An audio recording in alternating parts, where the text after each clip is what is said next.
Hello po, Madam Kipi and Boss M. Ito na po yung bigas po na aking napanalunan sa inyong raffle.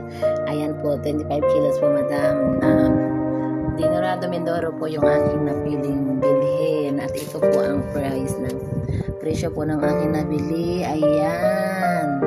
So, ibig sabihin, meron pa po akong sukli. So, ang sukli ko po ay bibigay ko po kay Asunta para po sa kanyang dagdag baon. Ayan, marami pong salamat. God bless po. Ayan, thank you very much Madam Kipi at Boss M sa aking napanalunang bigas. Ayan po yung presyo niya, yung may bilog. Yan po ang pinili kong bigas. Ayan. Ayan po, ang pinili kong bigas.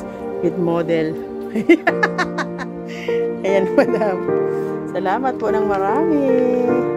Thank you, thank you.